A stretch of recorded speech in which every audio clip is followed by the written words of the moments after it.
Entre 0 e 9, qual a nota dessa história? Tem gente que perde tudo por amor. Tem quem perca por jogo, por má decisão.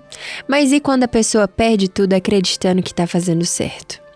A história de hoje é sobre uma mulher que entregou cada centavo, cada bem, cada pedacinho da sua vida para uma promessa de salvação. Mas no final, ficou só ela e o vazio. Você vai entender. Quem mandou essa história pra gente foi a Yolanda, que tem 40 anos. Trabalha como técnica de enfermagem e mora no interior com o marido e os 2 filhos. Ela disse que nunca foi de se meter muito na vida dos outros, sabe? Mas dessa vez precisou falar, porque acompanhar o que aconteceu com a prima dela mexeu demais com ela. Segundo as palavras da própria Yolanda. Não é pra julgar, é só pra mostrar como uma pessoa boa pode acabar se perdendo tentando fazer o certo. E foi assim que ela começou a contar a história da prima dela, a Noemi. A Yolanda falou que a Noemi era aquela prima que sempre foi mais quieta, sabe? Não era de confusão, nunca foi de balada, sempre muito certinha.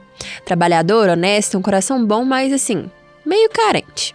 A mãe dela morreu quando ela era adolescente e o pai se afastou e desde então ela foi meio que criando a própria estrutura emocional sozinha, já que ela era filha única também. Ela mora num apartamento simples que ela mesma comprou com muito esforço depois de anos ralando como costureira. Tem um carrinho pequeno, desses mais populares mesmo, mas assim, tudo pago, tá? Não era rica, mas estava tranquila, sabe? Não chegou a se casar e nem ter filhos. Então, essa é a situação da Noemi nesse ponto da história. Morando sozinha, em um apartamento próprio, tinha seu carro, a sua profissão e uma vida bem estável. A Yolanda falou que a Noemi nunca foi muito religiosa. Ela era católica, ia à missa aos domingos, esse tipo de coisa. Mas ela acabou se aproximando de uma igreja evangélica. Não era dessas tradicionais de bairro não, tá?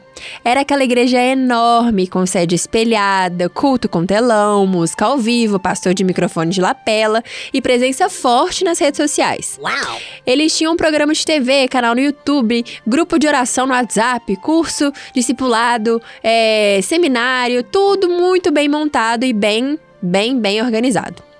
E a linguagem deles era aquela coisa mais moderna, sabe? Usavam palavras como prosperidade, manifestação, propósito, chave da abundância. A Yolanda falou que parecia mais coaching mesmo do que qualquer coisa, né? Enfim. Aí ela falou que no começo a Noemi ia só pra ouvir mesmo. Gostava da música, das mensagens animadoras. Olha, não sei se vocês já frequentaram igreja evangélica, mas é bem isso mesmo, tá? A Noemi falava que saía de lá renovada. Tentava convencer a Yolanda aí também, mas a Yolanda nunca quis. Porém, ela disse que, de fato, por um tempo, a Noemi estava até mais alegre, sabe? Mais animada pra vida, mais feliz. Desde que a mãe dela se foi, essa era a primeira vez que a Yolanda estava vendo a Noemi com aquele brilho no olhar. Mas, aos poucos, a igreja foi tornando o centro de tudo da vida da Noemi. Tudo! Ela começou a falar que Deus estava fazendo um trabalho de transbordo na vida dela e que ela precisava plantar sementes para poder colher milagres. Meu Deus do céu. Essas sementes, no caso, eram as ofertas, né? Aí a Yolanda falou que foi começando baixo. No começo ela dava uns 20, 50. Depois passou a dar o dízimo direitinho, todo mês, religiosamente, que é 10% do que ela ganhava no mês. E já que ela era autônoma, não tinha um salário, né? A Yolanda falou que eles pediam o extrato de banco dela pra fazerem a conta do dízimo. Enfim, gente, aí já foi coisa escandalosa, né? É esculacho, pra não falar outra coisa. E depois disso, meus amores, a coisa foi só escalando. Tinha aquele culto do envelope ungido, culto da colheita dobrada, culto do sacrifício total. Olha, todos esses nomes aqui eu tô inventando, tá, gente? Se realmente esses nomes existirem aí em alguma igreja, foi super coincidência, tá? E nesses dias o pastor falava que o milagre vinha mesmo era quando doía.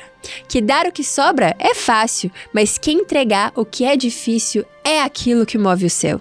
Oh, meu Deus do céu. Não vou nem falar nada aqui. E a Noemi, que já estava totalmente envolvida na igreja, acreditava, né, gente? Acreditava com tanta força que um dia ela vendeu o carro dela. Ela falou que era para uma entrega profética. Colocou tudo no envelope e levou para o altar.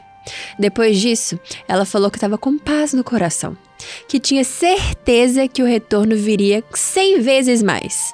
Bom, assim foi o que prometeram pra ela, né? Aí o tempo foi passando e nada, mas a igreja sempre dizia: É no tempo de Deus. Então, a Noemi insistiu.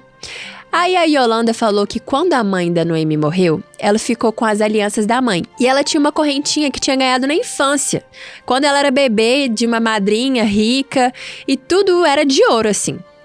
A Noemi comentou lá na igreja dessas joias que ela tinha, e não é que o pastor pediu para ela levar pro culto?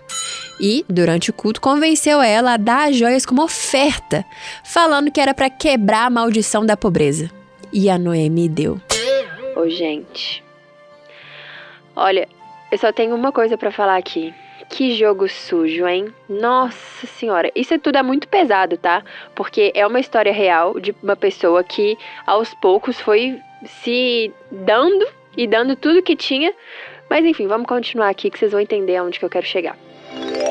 E tudo isso, gente, aconteceu num período assim de 2 a 3 anos da Noemi já nessa igreja, tá? A Yolanda falou que não dava pra perceber que isso foi acontecendo, porque a Noemi era mais na dela, não falava muito da vida dela, enfim. Mesmo ela sendo bem próximas, parecia que tava tudo bem, mas que foi percebendo que a Noemi tava começando a ficar triste e preocupada. Então, ela começou a achar que, na verdade, a Noemi estava voltando a ser quem ela era, já que todo aquele começo da igreja estava passando. Aí um dia, a Noemi procurou a Yolanda para oferecer o apartamento dela e perguntar se ela sabia de alguém que queria comprar. Gente, a Yolanda falou que ficou em choque. Queria entender qual era o motivo disso, mas a Noemi falou que estava precisando de dinheiro.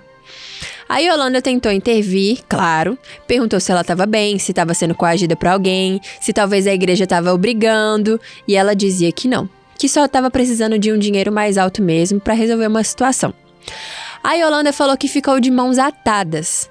Ela não tinha o dinheiro para emprestar. Tentou abrir o olho, falou para tomar cuidado, que ela tinha que ver onde ia morar, mas não adiantou nada.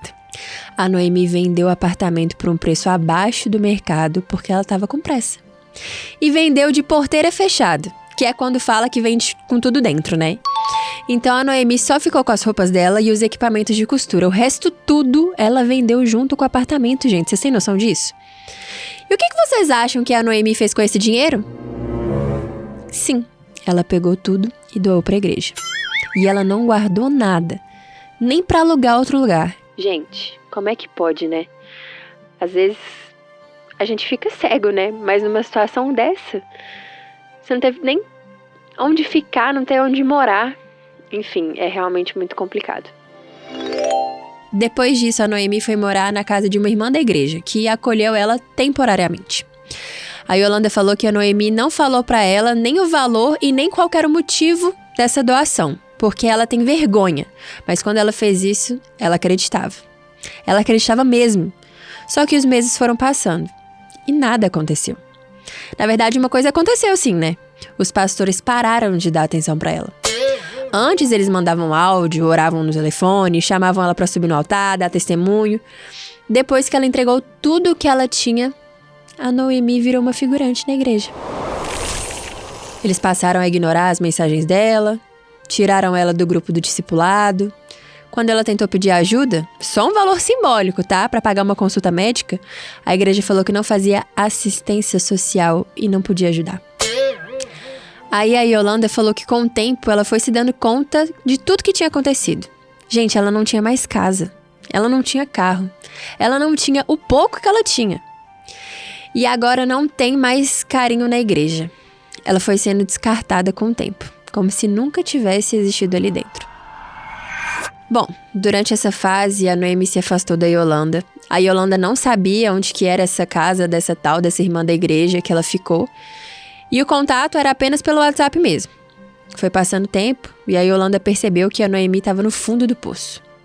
Insistiu para ela passar o endereço de onde ela estava morando e encontrou a Noemi num quartinho dos fundos da casa dessa mulher, fazendo faxina em troca de abrigo.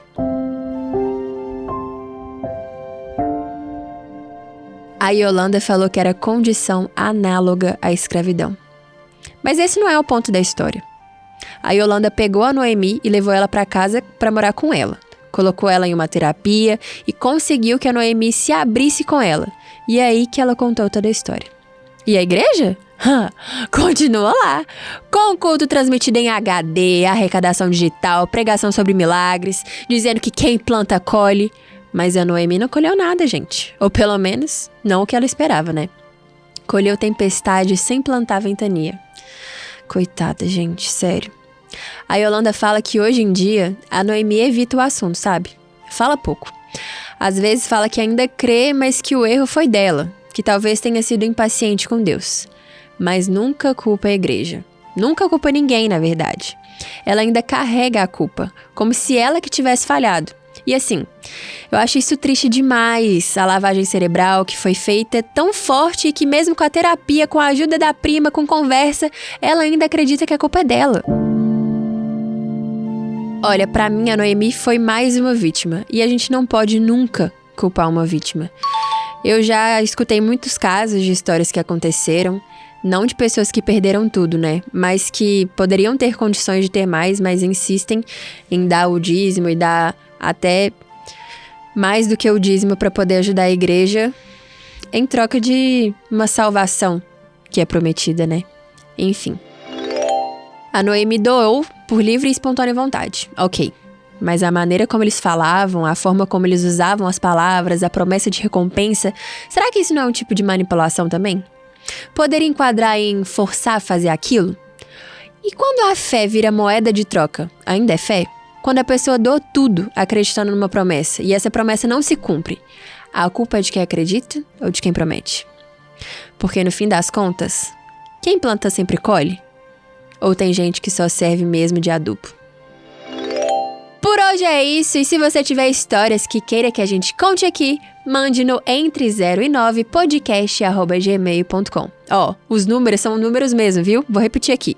Entre número 0 e número 9 podcast@gmail.com, tá bom? Um beijo e até a próxima. Queremos saber a sua nota. Entre 0 e 9 é uma produção D1 Estúdio.